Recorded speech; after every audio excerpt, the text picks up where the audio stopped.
साथियों नमस्कार, स्वागत है आपका। साथियों आज से हम काव्य शास्त्र की शुरुआत कर रहे हैं। अगले 10-12 अभ्यास सेट में काव्य शास्त्र पर ही चर्चा होगी, जिसमें हमारी कोशिश होगी कि काव्य शास्त्र से संबंधित आपकी परीक्षा के लिए जो भी महत्वपूर्ण उपयोगी प्रश्न हैं, उनको मैं समाहित कर सकूं। इन 10-12 प्रैक्टिस सेट में काव्य के स्वरूप, काव्य के लक्षण, काव्य गुण, काव्य दोष, काव्य हेतु, काव्य प्रयोजन, शब्द शक्तियाँ, काव्य से संबंधित, काव्य शास्त्र से संबंधित जो भी महत्वपूर्ण सिद्धांत हैं, उन सभी पर मैं चर्चा कर सकूँ। उन सभी से जो भी महत्वपूर्ण प्रश्न हैं आपकी परीक्षा की दृष्टि से, उनको इन 10-12 अभ्यास सेट में मैं समाहित कर सकूँ। तो साथियों चलिए आज की चर्चा से जुड़ते हैं, आज के प्रैक्टिस सेट से जुड़ते हैं। देखते हैं आज के प्रैक्टिस सेट का पहला महत्वपूर्ण प्रश्न। ठीक है साथियों, देखते हैं पहला महत्वपूर्ण प्रश्न आज के प्रैक्टिस सेट का क्या है।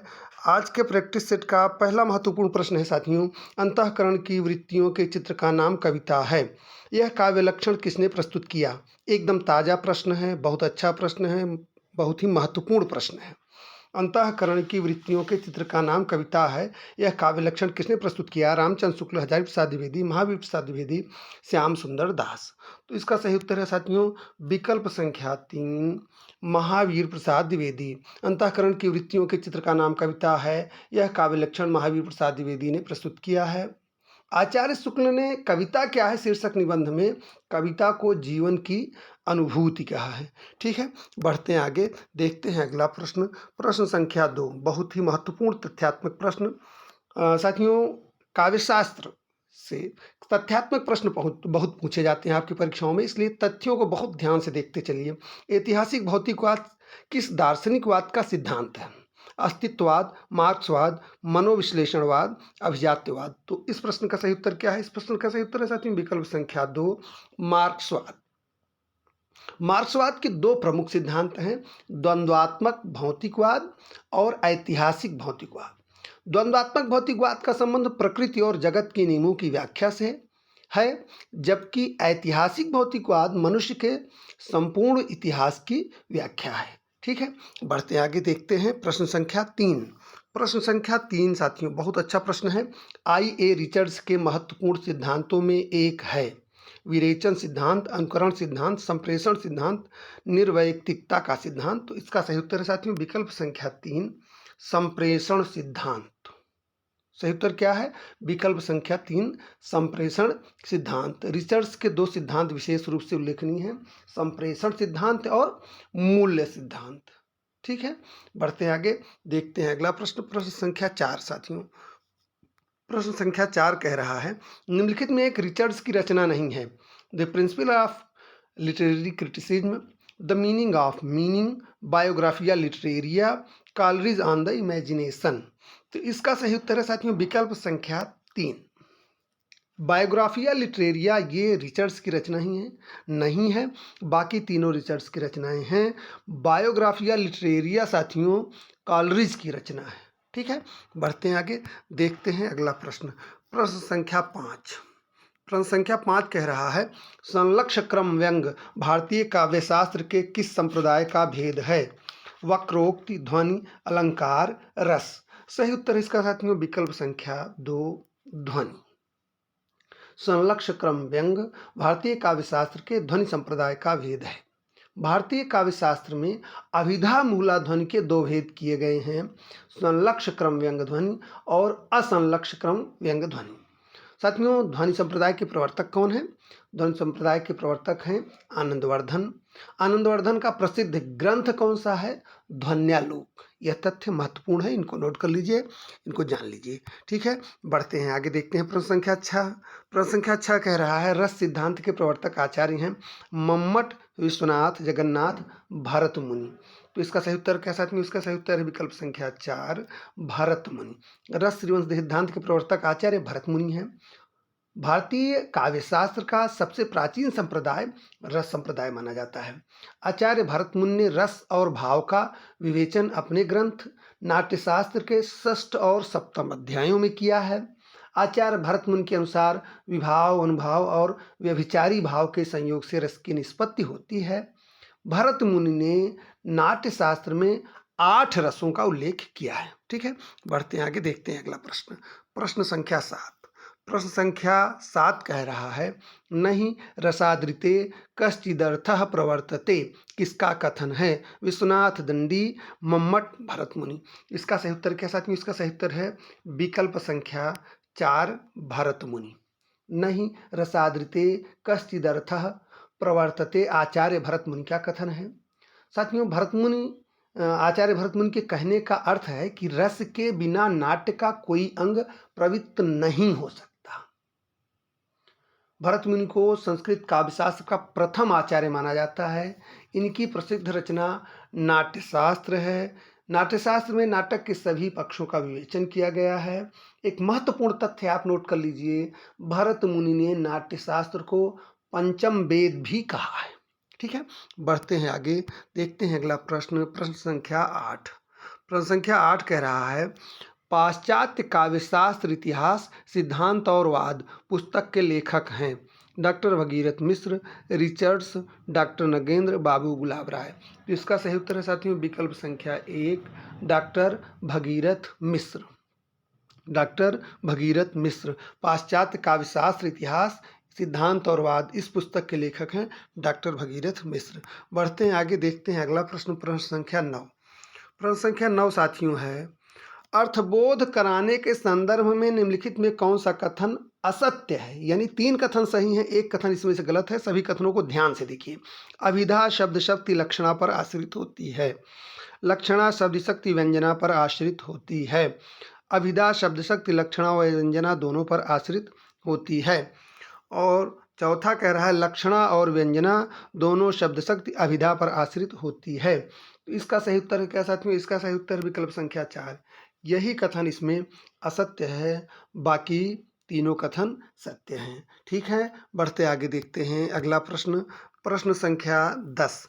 प्रश्न संख्या 10 कह रहा है साथियों, चित्र तुरंग न्याय का संबंध किस सिद्धांत से है? उत्पत्तिवाद, भुक्तिवाद, अनुमतिवाद, अभिव्यंजनावाद। चित्र तुरंग न्याय का संबंध साथियों किससे है? सही उत्तर है विकल्प संख्या 3, अनुमितिवाद।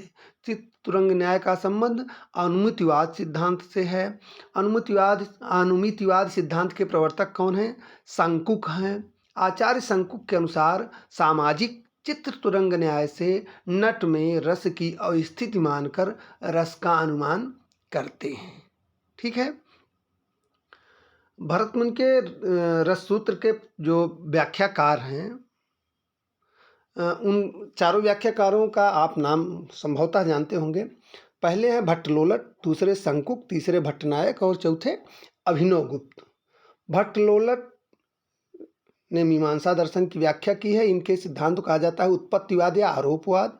शंकुक जो है उन्होंने न्याय दर्शन, उनका दर्शन जो है वो न्याय दर्शन माना जाता है और उनके सिद्धांत को, उनकी व्याख्या को अनुमितिवाद कहा जाता है। भट्टनायक जो है वो सांख्य दर्शन से संबंधित हैं और इनके सिद्धांत को, इनकी व्याख्या को भुक्तिवाद या भोगवाद कहा जाता है। अभिनवगुप्त शैव दर्शन से संबंधित हैं और इनकी व्याख्या को अभिव्यक्तिवाद कहा जाता है। ठीक है, आचार्य भट्टलोलट जो हैं भरत के रस सूत्र के प्रथम व्याख्याता माने जाते हैं। बढ़ते हैं आगे, देखते हैं अगला प्रश्न। प्रश्न संख्या 11। अच्छा प्रश्न है, बहुत बार परीक्षाओं में पूछा गया प्रश्न है। विभावानुभाव व्यभिचारी संयोगादृश निष्पत्ति। विभावानुभाव व्यभिचारी संयोगादृश निष्पत्ति सूत्र के प्रतिपादक आचार्य हैं भर्तृहरि, रुद्रट, भरत मुनि, दंडी। तो इसका सही उत्तर क्या साथियों? इसका सही उत्तर है विकल्प संख्या 3, भरत मुनि।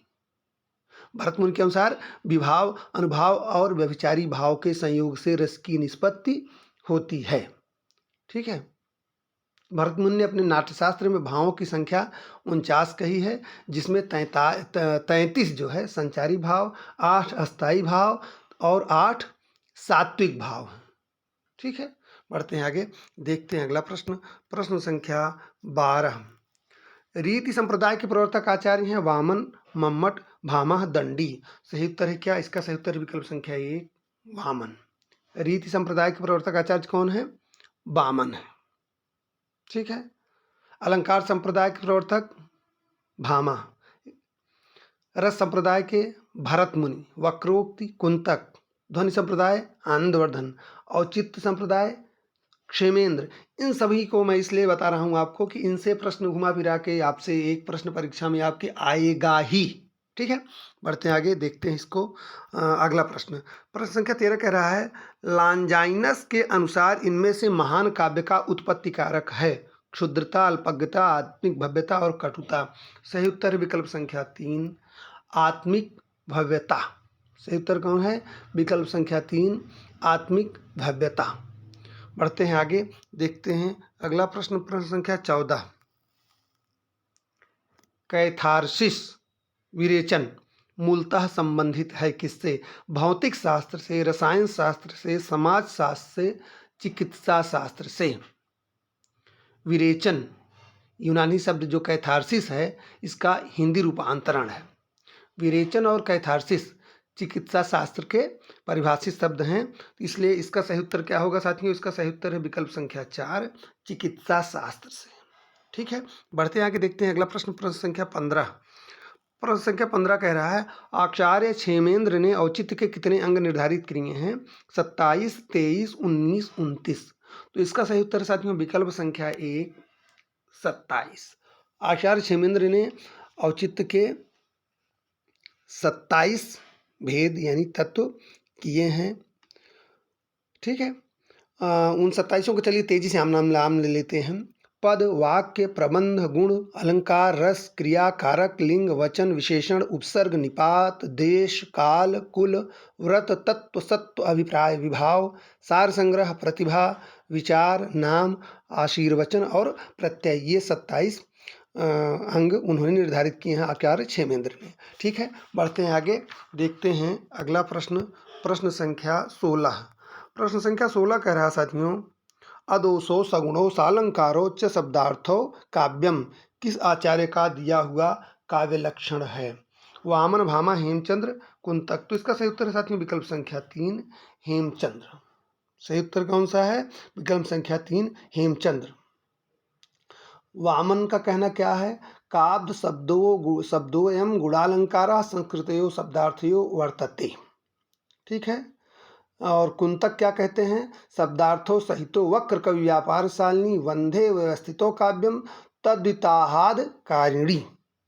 ठीक है, तो यह अदोषो सगुणो सालंकारो शब्दार्थो काव्यम, ये किसका दिया हुआ काव्य लक्षण है? ये हेमचंद्र का दिया हुआ काव्य लक्षण है। आचार्य भामा कहते हैं शब्दार्थों सहितो काव्यम। ठीक है, बढ़ते हैं आगे, देखते हैं अगला प्रश्न, प्रश्न संख्या 17। साहित्य दर्पण किसकी रचना है? जगन्नाथ, विश्वनाथ, मम्मट, अभिनव गुप्त। साहित्य दर्पण किसकी रचना है? ये साथियों आचार्य विश्वनाथ की रचना है। सही उत्तर विकल्प संख्या 2, आचार्य विश्वनाथ। ठीक है, बढ़ते हैं आगे, देखते हैं अगला प्रश्न, प्रश्न संख्या 18। सौंदर्य की व्याख्या करते समय क्रोंचे ने अभिव्यंजना के कितने स्तरों का उल्लेख किया है? तो इसका 2, 3, 5, 4। सही उत्तर विकल्प संख्या 4। सौंदर्य की व्याख्या करते समय क्रोंचे ने अभिव्यंजना के 4 स्तरों का उल्लेख किया है।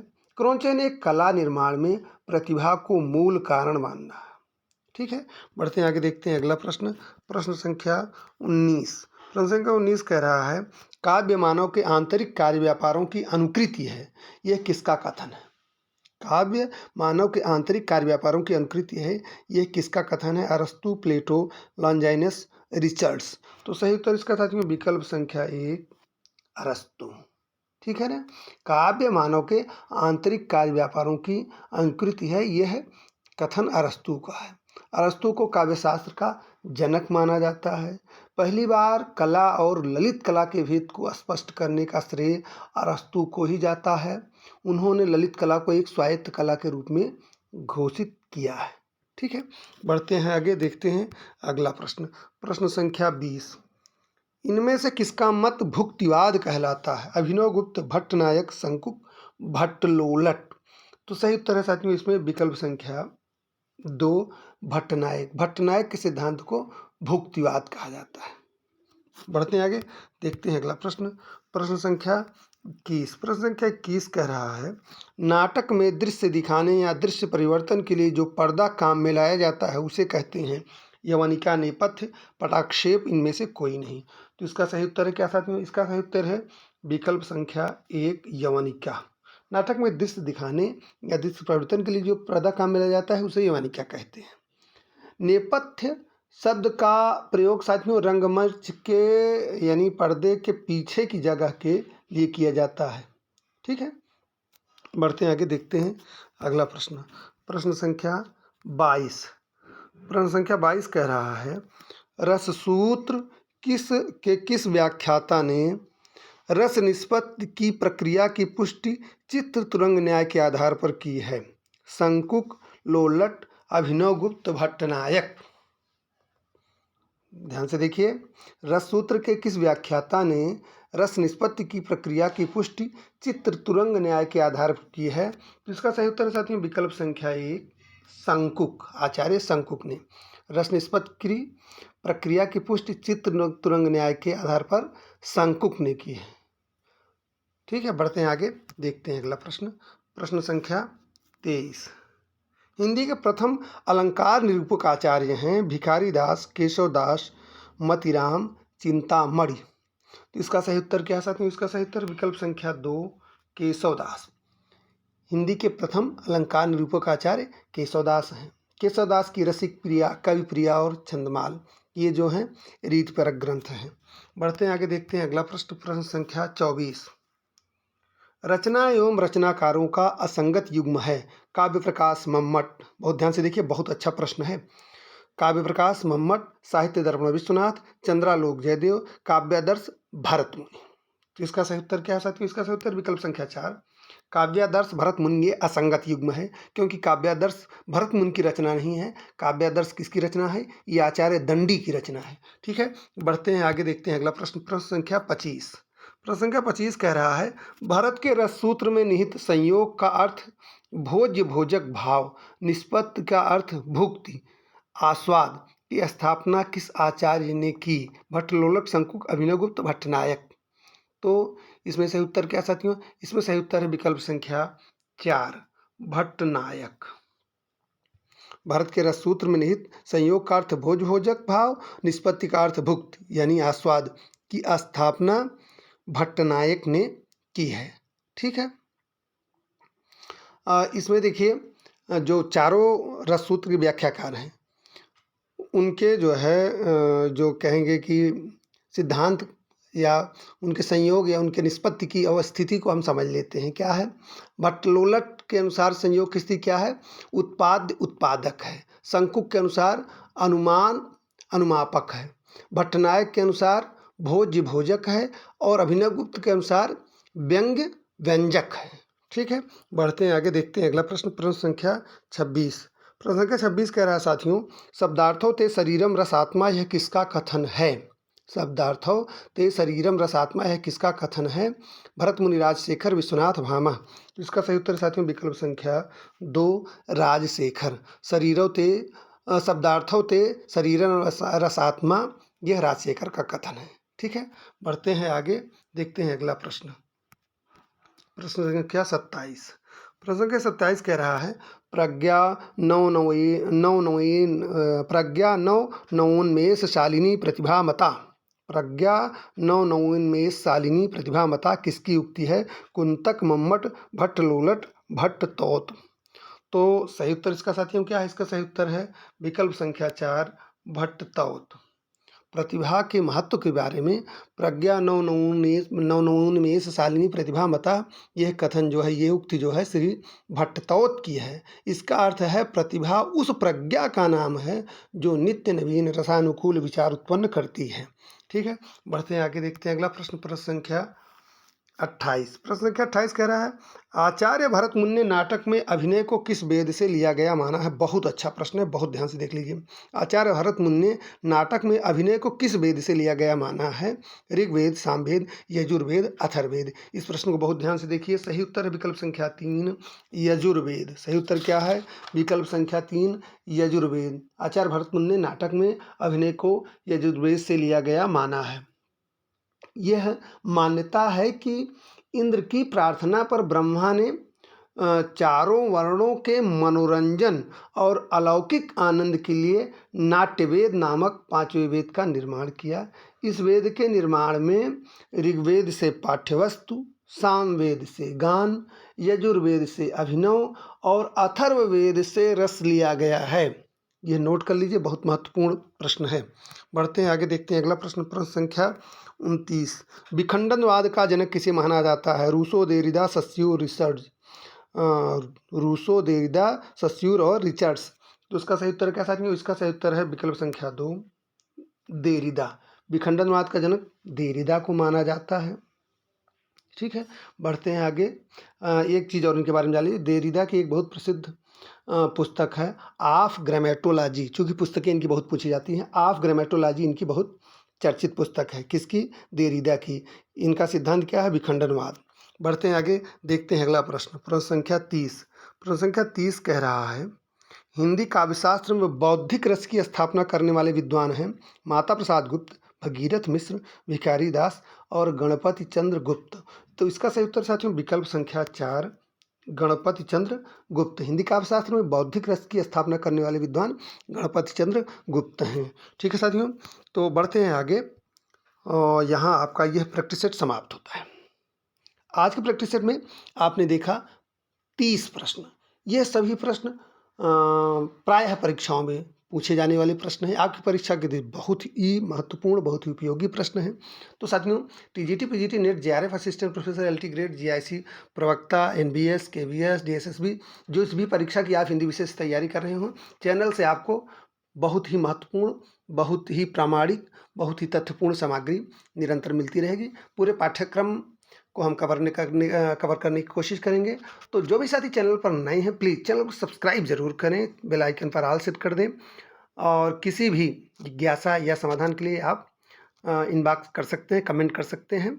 आपको उसका पूरा समाधान देने की कोशिश की जाएगी। तो मिलते हैं अगले प्रैक्टिस सेट में काव्यशास्त्र के महत्वपूर्ण 30 और प्रश्नों के साथ। तब तक के लिए धन्यवाद, नमस्कार।